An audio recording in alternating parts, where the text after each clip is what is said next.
கல்யாண வீடு மற்றும் ஹோட்டல்லலாம் மோர் குழம்பு சாப்பிட்டோன்னா அவ்வளோ ஒரு டேஸ்ட்டாக இருக்கும். அதுவே நம்ம வீட்டில் நம்ம ட்ரை பண்ணும்போது அந்த சுவை வந்து சில சமயங்களில் கிடைக்கிறதில்ல.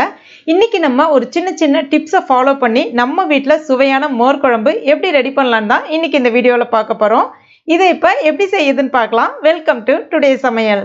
அதற்கு நான் இன்றைக்கி வெண்பூசணிக்காய் தான் எடுத்திருக்கேன். இது வந்து சில இடங்களில் தடியங்காய் அப்படின்னு கூட சொல்லுவாங்க. நீங்கள் வெண்பூசணிக்காவுக்கு பதிலாக வெள்ளரிக்காய் இல்லைனா வந்து சவ் இந்த மாதிரி நீர் காய்கறிகள் எது வேணாலும் நீங்கள் பயன்படுத்திக்கலாம். இதுவே வந்து வெண்டைக்காவை பயன்படுத்தி கூட மோர் குழம்பு செய்யலாம். அது வந்து வேற மெத்தடு. நான் இன்னொரு வீடியோ போடுறேன் உங்களுக்கு கூடிய சீக்கிரம். இப்போ இந்த பூசணிக்காயில் மேலே இருக்கக்கூடிய அந்த தோலை நீக்கிடுங்க. அதுக்கப்புறமா உள்ள அந்த விதை இருக்கும், கொஞ்சம் நீர்த்த மாதிரி ஒரு அந்த சதை பகுதி இருக்கும், அதையும் எடுத்துருங்க. இந்த மாதிரி சின்ன சின்ன துண்டுகளாக வந்து கட் பண்ணி எடுத்துக்கங்க. நான் வந்து இன்னைக்கு சராசரியாக ஒரு 250 கிராம் அளவுக்கு பூசணிக்காய் எடுத்திருக்கேன். 4 பேருக்கு தேவையான குழம்பு செய்ய போறேன். இப்போ இதை ஒரு பாத்திரத்துல மாத்திக்கலாம். கூடவே அது மூழ்கிற அளவுக்கு தண்ணி சேர்த்துக்குங்க. அடுத்ததா கொஞ்சமா மஞ்சள் பொடி சேர்த்துக்குங்க. இப்போ இதை நம்ம வேக வச்சிடலாம். ஒரு 8லேருந்து 10 நிமிஷத்துல இந்த காய் நல்லா பூ போல வெந்து வரும். 2 டேபிள் ஸ்பூன் அளவுக்கு துவரம்பருப்பை தண்ணியில் 2 முறை கழுவிட்டு ஒரு அரை மணி நேரத்துக்கு முன்னாடி ஊற வச்சு எடுத்து வச்சிருக்கேன். சில பேர் 1 டேபிள் ஸ்பூன் துவரம்பருப்பும் 1 டேபிள் ஸ்பூன் அரிசியும் பயன்படுத்துவாங்க. ஆனால் நீங்கள் வெறும் துவரம்பருப்பு மட்டுமே பயன்படுத்தி செய்து பாருங்கள், ரொம்ப அட்டகாசமாக இருக்கும். இப்போ இதை அந்த தண்ணியோடையே சேர்த்துக்குங்க. அடுத்ததாக ஒரு சின்ன துண்டு இஞ்சி, ஒரு வரமிளகா, ஒரு 3 பச்சை மிளகாவை உடச்சி விட்டு சேர்த்துக்குங்க. அரை டீஸ்பூன் சீரகம், 1/4 கப் அளவுக்கு தேங்காய் துருவல் சேர்த்துட்டு தேவையான அளவுக்கு தண்ணி கூட சேர்த்துட்டு நல்லா நைஸாக அரைச்சி எடுத்துக்குங்க. இப்போ பாருங்கள், இந்த மாதிரி. இது வந்து அப்படியே ஒரு வாரம் இருக்கட்டும். அடுத்ததான் புளிக்காத தயிர் எடுத்திருக்கேன். அதாவது ரொம்ப புளிச்ச தயிராக இல்லாமல் அந்த ஒரு நாள் ஃப்ரெஷ் தயிர்னு சொல்லுவாங்க இல்லையா, வீட்டிலே மேக்ஸிமம் வந்து உரைக்கு ஊற்றிட்டு தயிர் பயன்படுத்தினீங்கன்னா அந்த மோர் குழம்பு ரொம்ப அட்டகாசமாக வரும். சப்போஸ் உங்களால் முடியலன்னா கடையில் வாங்கின தயிர் கூட நீங்கள் பயன்படுத்திக்கலாம். ஆனால் அதிகமாக புளிக்காத தயிராக பார்த்து பயன்படுத்திக்கங்க. தயிர் அது மாதிரி ரொம்ப திக்காக இருந்துச்சுன்னா ரொம்ப அருமையாக இருக்கும், நல்லா கெட்டியாக இருக்கிற தயிராக இருந்துச்சுன்னா.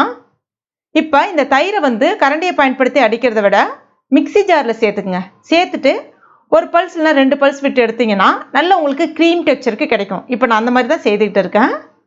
இப்போ பாருங்கள், நல்ல 2 பல்ஸ் விட்டு எடுத்துட்டேன். நல்ல க்ரீம் டெக்ஸ்சருக்கு கிடைச்சிருக்கு பாருங்கள். இதுவும் அப்படியே ஒரு வாரம் இருக்கட்டும்.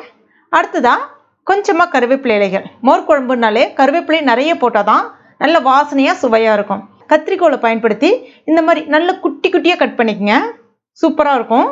எல்லாத்தையும் கட் பண்ணியாச்சு. இது அப்படியே ஒரு வாரம் இருக்கட்டும்.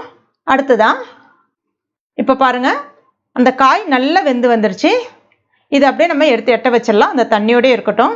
அடுத்ததான் ஒரு கடாயில் 2 டீஸ்பூன் அளவுக்கு தேங்காய் எண்ணெய் சேர்த்துக்குங்க. தேங்காய் எண்ணெய் சேர்த்து செய்திங்கன்னா ரொம்ப அருமையாக இருக்கும். இது 1 டீஸ்பூன் கடுகு, அரை டீஸ்பூன் ஜீரகம் சேர்த்துக்குங்க.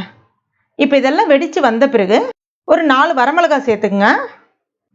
அடுத்ததான் கொஞ்சமாக கருவேப்பிலை இலைகள் எல்லாம் பொரிஞ்ச பிறகு ஸ்டவ்வை கம்ப்ளீட்டாக சிம்மில் வச்சுட்டு கொஞ்சமாக பெருங்காய பொடி சேர்த்துக்குங்க. எடுத்தோடனே முதல்ல சேர்த்துறாதீங்க, இல்லைனா கருகிடும் அந்த எண்ணெயில் போடும்போது. அப்போ வந்து சட்டுன்னு ஒரு கசப்பு தன்மை மாதிரி வரும். அதனால் ஸ்டவ்வை கம்ப்ளீட்டாக சிம்மில் வச்சுட்டு பெருங்காய பொடியை சேர்த்துருங்க. பெருங்காய பொடியை சேர்த்த உடனே நம்ம அரைச்சி வச்சுருக்கோம் இல்லையா அந்த விழுது, அந்த துவரம்பருப்பு தேங்காய்லாம், அதை வந்து சேர்த்துருங்க. சேர்த்துட்டு ஒரு 1 நிமிஷத்துக்கு நல்லா கலந்து விட்டுக்குங்க. ஏன்னா அதில் துவரம்பருப்பு தேங்காய் இதெல்லாம் சேர்த்துருக்கோம் இல்லையா, அந்த பச்சை ஸ்மெல் போகிறதுக்காக, வேறு ஒன்றும் கிடையாது.